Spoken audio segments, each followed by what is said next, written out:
Bonjour Prudence, on est ensemble aujourd'hui pour faire une petite leçon de maquillage. 3 étapes, une étape teint, une étape regard, une étape lèvres. On va commencer avec Dream Matte Mousse. C'est un fond de teint couvrant, mais en même temps qui va amener luminosité et radiance sur ton visage. Moi je l'utilise sur la paume de la main pour le chauffer comme une petite palette de maquillage et je vais l'appliquer en de légers effleurages. Donc je commence par le front, je l'étire vers l'extérieur. Je l'applique et je l'étire vers l'extérieur et qu'on sente vraiment cette uniformité. Donc là, on va booster le teint à l'aide d'un blush. Le blush, c'est ce qui va faire vibrer le teint. Et on va travailler à l'aide d'un blush, tu vois, qui est légèrement comme un vieux rose mais intense. Et on va l'appliquer légèrement sur la pommette saillante, comme une caresse de couleur pour intensifier et faire vibrer le teint. Pommette saillante, je l'étire vers l'extérieur. À l'aide du petit pinceau, je remonte vers la tempe.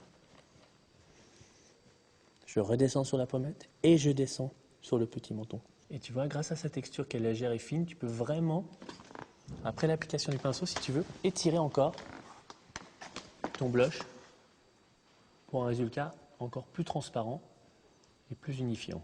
Voilà. Donc tu vois, comme tu peux remarquer dans le miroir, Prudence, tu as vraiment le blush qui vibre le teint, qui fait vibrer, qui amène une petite couleur qui anime le teint. On a fini le teint, on a fait une légère touche de blush, maintenant on va commencer à travailler sur les yeux. Alors on a décidé de mettre en avant le regard avec Prune Magnétique, c'est 4 couleurs de fard à paupières. C'est un dégradé, si on pourrait dire, de beige rosé vers une petite pointe de prune. Voilà, je vais paupières mobiles, ras des cils. J'en mets toujours un petit peu plus. Et après, je l'étire avec l'autre côté du petit embout en mousse. Après, nous allons travailler sur la deuxième couleur. Je l'applique sur la paupière mobile, du coin interne vers le coin externe. Coin interne vers le coin externe. Et je travaille que sur la paupière mobile. Je tire légèrement sur la paupière mobile pour avoir plus d'aisance de travail. Et je l'étire vers l'extérieur. Pour que l'application de la première couleur et de la deuxième couleur s'harmonise entre elles. Le rose.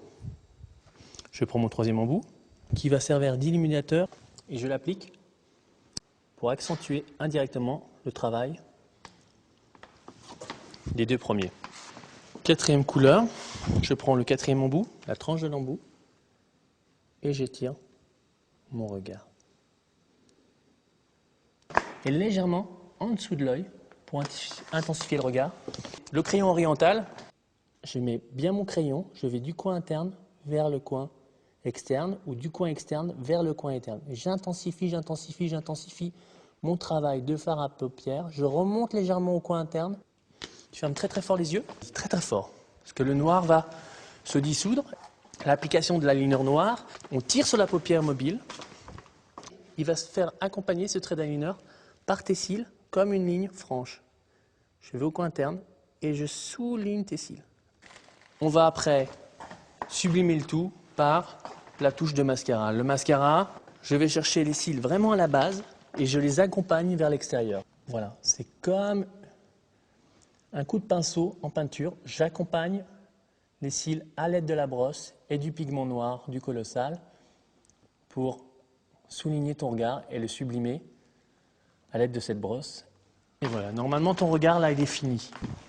Pour le rouge à lèvres, on va décider de mettre vraiment une couleur comme si c'était une bouche mordue, tu vois. Tu avais vraiment toute la matière, la couleur au centre de la bouche qui donne ce côté sexy, mais en même temps, c'est vraiment confident. C'est vraiment quelque chose de neutre, comme ça en même temps, dans cette bouche naturelle, mais en même temps qui va sublimer les lèvres. Donc, à l'aide de mon doigt, je vais t'appliquer cette couleur au centre de la bouche et tu vas pincer tes lèvres et on va avoir cette petite bouche mordue qui va nous donner une sensation de no make-up, mais en même temps qui va sublimer les lèvres.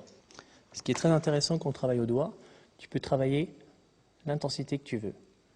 Toujours tu remontes vers l'extérieur, tu accompagnes les commissures pas très loin pour après, quand tu pinces tes lèvres, tu dissous la couleur vers l'extérieur. On va apporter une deuxième application de Watershine après la première application car en fermant la bouche, on dissout légèrement la texture, la matière, la couleur sur les lèvres comme tu vois, un aplat de couleur. Et donc on va apporter grâce à cette deuxième application comme une petite lèvre de geisha pour apporter de cet espace-là à cet espace-là un peu plus d'intensité de matière et qui met cette bouche en avant.